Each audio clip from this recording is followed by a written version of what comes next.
Hello and welcome back, unless you're just joining us, in which case, hello and welcome for the first time. So this video is part 2 in a series on the Queer Century exhibition down at UBC's Rare Books and Special Collection that's going through September 11th, 2019. In the second part, I am talking to Greg and Kyle about basically what their intentions were and why they thought that having the exhibit in the first place was important. So I think that's great. We're just going to jump into it. If you haven't watched the first part of this video series, though, maybe you should go watch that first, where we actually are so fortunate that they walk us through the exhibit and tell us, like, this display is what it is and, like, all the different materials that went into it. I think it's great. You should just go watch it, okay? I'll pause and put a link up there. I'll wait here. Have you watched it yet? I can do this all day. That's not true. Okay, well, if you're going to watch it, you're going to watch it. If you're not, you're not. So let's just go into part 2.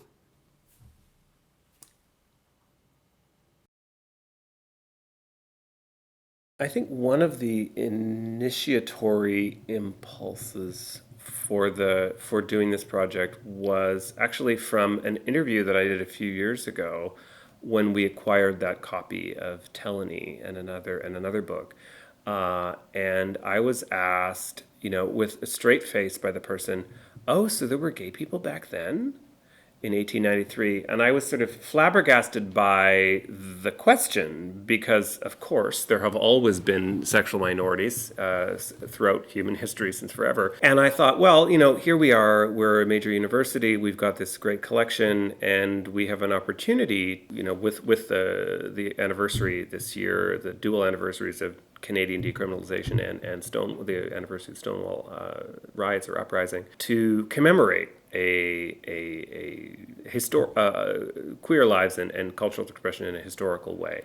And I think also, because we're both teaching here at the university, and we encounter a lot of students and a lot of young people, that there is a lot of historical amnesia, I think, and a lot of sense that these sorts of things are relatively recent developments, and that they don't necessarily have the long history. So we were looking particularly at focusing on queer history before the sort of liberation turn in the 1960s. Mm-hmm.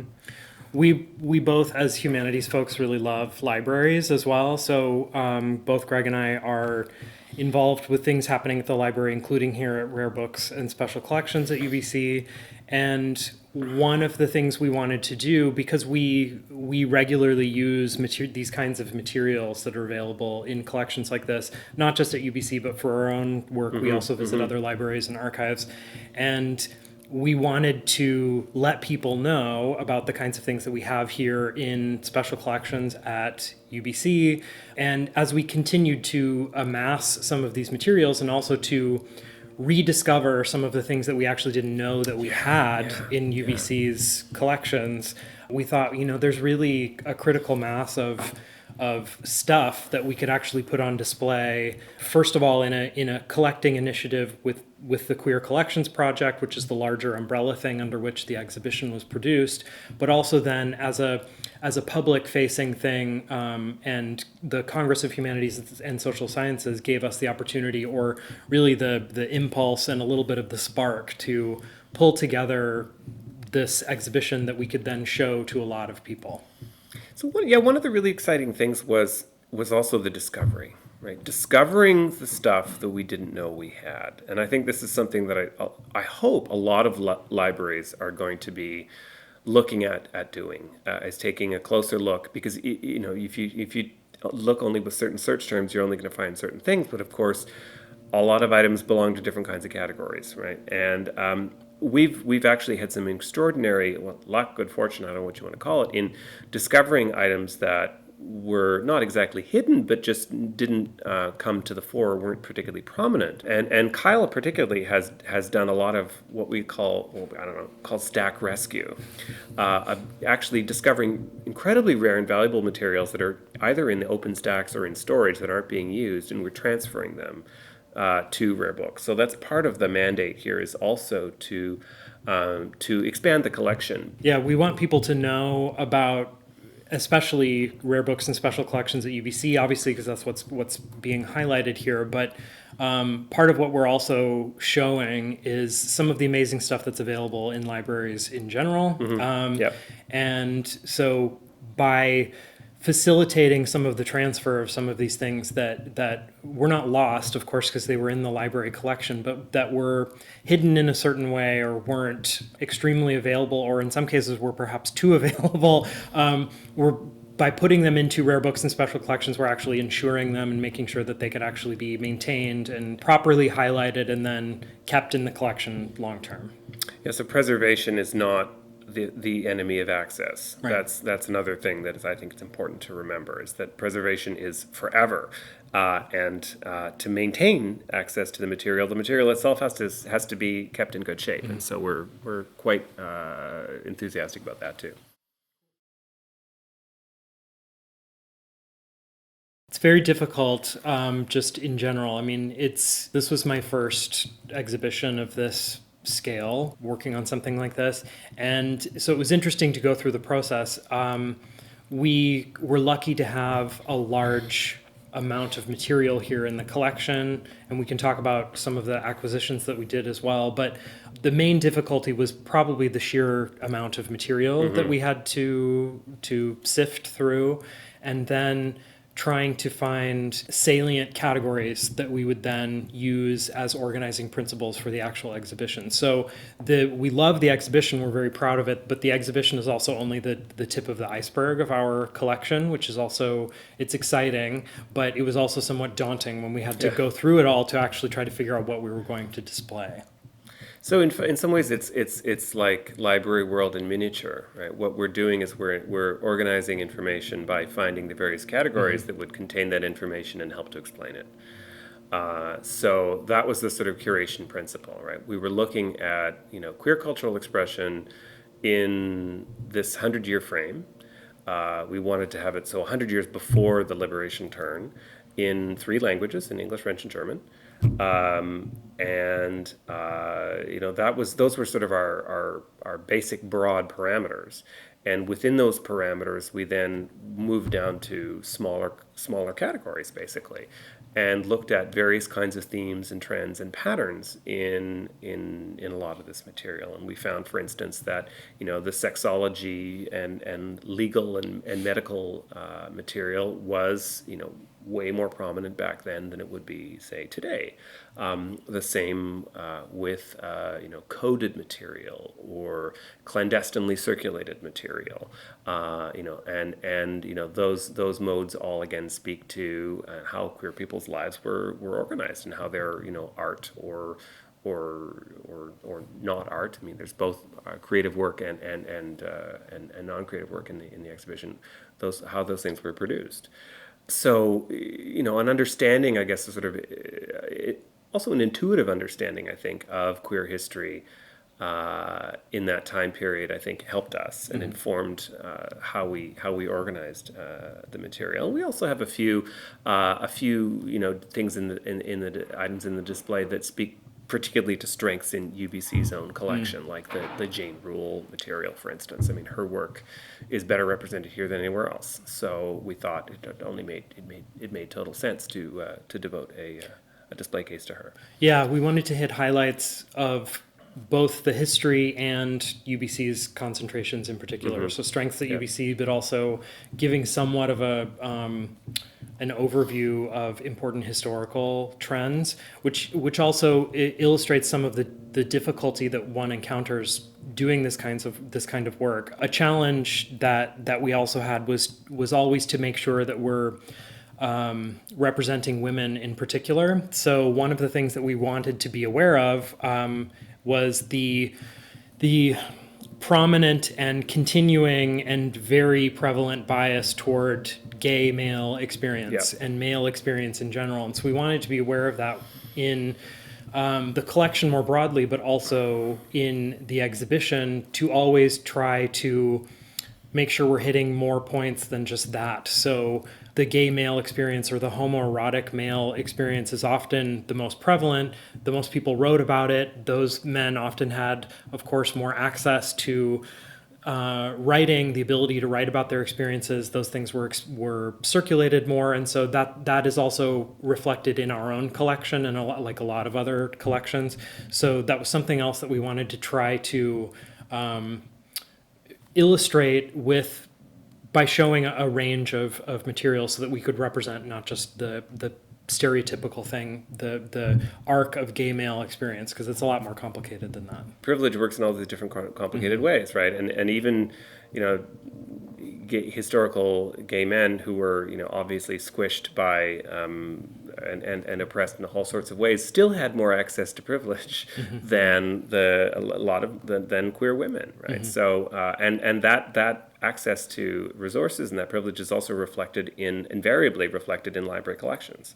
So we were also, I think, having to negotiate with that.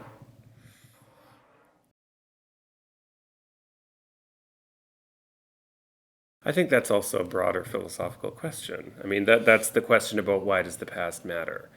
And I have a hard time answering that question without going into a long rant. Not that I'm saying the question is hostile, because I think we need to we need to confront this. But of course it matters, and I think that again increasingly we come across the sentiment that the past isn't important, or that somehow the past has been overcome and may not come back to haunt us, and it doesn't repeat itself. Well, look at the rise of fascism nowadays. I mean, it's not as if we haven't been down these roads before. I would be repeating a lot of the platitudes about the value of history, and the value of understanding and keeping the memory alive of the past. But I think those things have become cliches and platitudes because they're true. Another important thing about this is a book history question. Yes. Yes. The material aspect of what is going on here in our collection and many archives and library collections around the world, people do confront this question. Well, if we've digitized something, or if there's another reprint of it, or if there's a later edition of it, then why should we care? Right. Why should we actually keep some of these older things that may not matter if we have an electronic copy of it, et cetera, et cetera? Well, I was actually having a conversation with a student recently about this who's working on a 17th century topic, so different from what we're doing here, but she expressed the wonder of actually going to an archive in Germany and how much her assessment of the book that she was working with changed when she actually got to work with the actual text, because she had thought that she had seen digitized versions of it online, but looking at the actual text illustrated to her that her perception of it by looking at the digitized text was completely different from the object in reality. She thought that the text was a completely different size, which is often the case with looking at digitized materials. Another thing that's illustrated, including in some of the materials that we have in the exhibition, when we have the physical material, we often get surprises with it, gifts that we didn't know that we were actually going to get with these kinds of things. So this can include marginalia, so notes written by people who owned the items in the past. Pause that. Yeah. I just realized the battery died. Oh, good. Let me go grab another. Okay.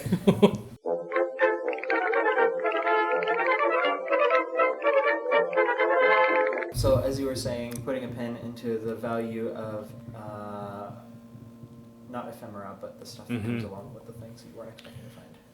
Yeah. So we have gotten the question, and we encounter this regularly, why we should actually have these kinds of materials, especially when some of these things and some other materials in various collections, including ours, are available digitally, or they're available in perhaps less rare editions or reprints and so on. And so one does get the question, well, why should we collect these things? Why should we actually care about these various materials when we have different versions, which are perhaps less fragile? And there are a number of ways to respond to that. For one thing, it does actually give us a material history about intellectual history, about the development of ideas, about the how these things have developed over time. Much more concretely, we also often get unexpected things with these items in various collections and in various archives. So go to any archive and any library collection, pick out some of these rare materials, and very often there are things in there that are a part of the outside of the material that are maybe not directly related to they're related to the text, but are not a part of the text, the book itself. So marginalia, margin notes, clues to the various people who may have owned this item or given this item to other people in the past. So UBC's collection has presentation copies or copies that were given to people, autographed copies of various things. That tells us more about that individual item. It can often tell us more about the relationship between the author and the person who is receiving the item. It can tell us more about friendships and social circles around these that were around this act of giving. We often get things that are completely unexpected and can give us clues about the transmission of these things, again, that we didn't really expect. So including some of the things we had in this exhibition, when we purchased them or when we got them out of the library's collections, there were clues about, again, where these books had been in the past, where these items had been in the past. So order forms for some of the rare journals that we now have, the rare periodicals that tell us about the process that the people went through to actually get a hold of them, what was involved for some of these people to have these things, to acquire them. We learn a little bit more about collecting habits. So there's another item in the collection where people actually bound, this was not an uncommon practice, but people bound multiple things together in one item for their own collection, had this handsome binding done, and the title sex or gender engraved into the spine. And that tells us, it's an example of a collecting practice. It tells us something more also about binding and so on. And these are things that you wouldn't be able to get actually if you were just looking at a digitized copy of one of those things that were bound together. We also wouldn't find out about the particular history of a document. We wouldn't know maybe who had this in the past. And these are all things that tell us more about the proliferation of these materials, but also to go a step up, a more meta step, it tells us more about the transmission of materials in general and why these objects are important as material objects. So that's the real magic of book history, I think, or it's sort of intrinsic appeal is that you have to understand that, and I think this is that the naked, unmaterialized text is not the whole story. It's only a small part of the story. Mm-hmm. The physical receptacle, the actual material object, the paper, the ink, the type, the binding, any inscriptions, any ancillary kinds of materials like that, that's a story also, right? That's also a story and a history, and the two affect each other and interact in really exciting and interesting ways. So one of my favorite items in the exhibition actually is a rather unremarkable book of poems, a Victorian poetess who has completely fallen off of literary history. Her name was A. Mary F. Robinson. However, she was involved with the aesthetic and decadent writer Vernon Lee, Violet Paget, for quite some time. And so in preparing for an earlier exhibition, I found this unique, unpublished, dedicatory lesbian love poem written in the flyleaf of this book. Now that tells an incredible story. The existence of that poem, and it's called "Violets Are for Sappho's Wear." So it invokes the Greek poetess Sappho, like it's right there, using the name of the addressee Violet, and speaks to their relationship and their intimacy in a way that you wouldn't expect from that particular book, because the book itself has been used to memorialize a human relationship.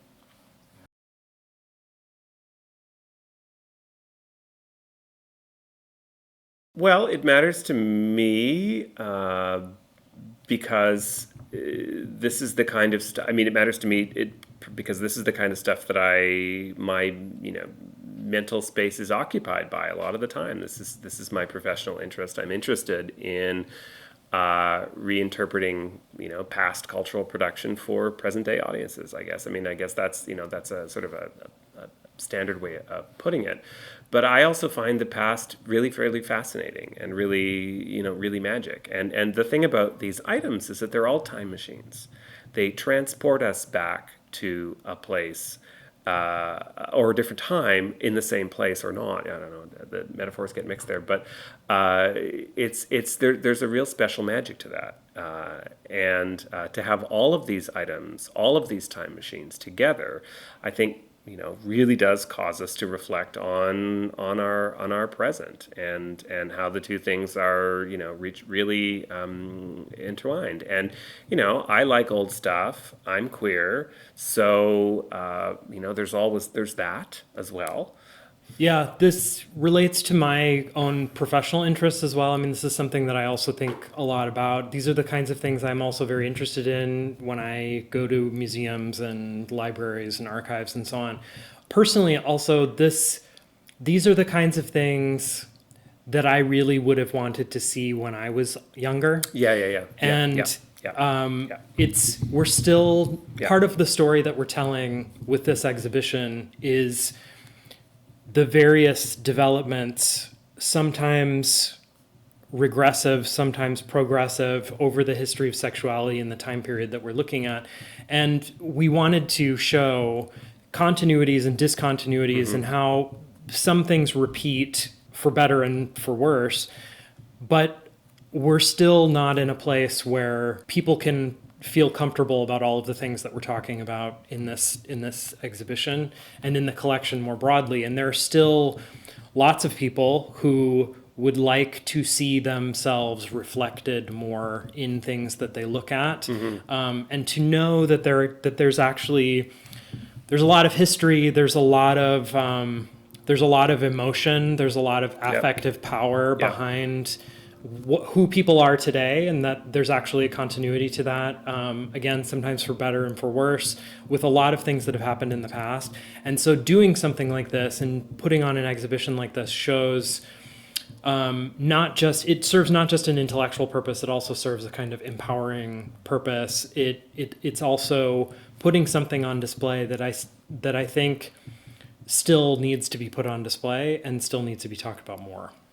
There's also an aesthetic purpose too. I mean, quite a lot of the items on display are quite beautiful. Yes. Right. And so they also have a kind of intrinsic power in themselves because they're well designed, they're beautifully put together, they're often, rare and expensive, etc. So there's that level of appreciation and enjoyment that the public will get, I think, from seeing these items. Okay, so final question. How have the folks in Rare Books been of service to you? What have they done for you? Oh my God, where do we start? No, it wouldn't be possible to do something like this without the help of various people with different kinds of designations: librarians, archivists, people who also work at the front desk here and collect materials for us over and over and over again. Put up with us. I mean, they're so patient and they're so right. Yeah, we've had to be here a lot more than most other patrons or people who are interested in things. And the logistics of putting on an exhibition like this are also quite complicated. So arranging all of the things, we had to, of course, we had a vision for the curation process, how we wanted to put things together, the items that we wanted to include, and so on. But then there are all of the questions of how does one display the materials safely, to protect the materials, to show them in the best light. And of course, the librarians are the best at doing that. We don't have that expertise. No, I mean, we did the don't. research, right? We Right. did the research for writing all the text panels and all the, the background about all the items. But in terms of just the logistics of physical display and what's appropriate and, how much to open a book up, right? Those kinds of questions, we don't know anything about that. But these colleagues do. And that's another sort of thing that I find sometimes with our colleagues is that sometimes the library doesn't get quite enough respect, and librarians are treated as or thought as afterthoughts or as sort of service providers rather than as extremely educated professionals who know their work and know their job and know a lot of really important stuff that we may take for granted or not realize we need to know. And we're coming to having with this kind of project, a real appreciation for the kinds of otherwise hidden or invisible kind of labor that and work and expertise that librarians have that I think, literary scholars in whatever discipline like us don't necessarily have. But we depend on. But we quite a depend on bit. death. Yes, exactly. Yeah, exactly. But shout out to our one of our rare books librarians, Chelsea Shriver, who has been extraordinary in her assistance with this project. This quite literally could not have happened without her Putting personal, up with us. yes, that too. Yeah, and putting up with us. Yeah, she's very patient. Yeah.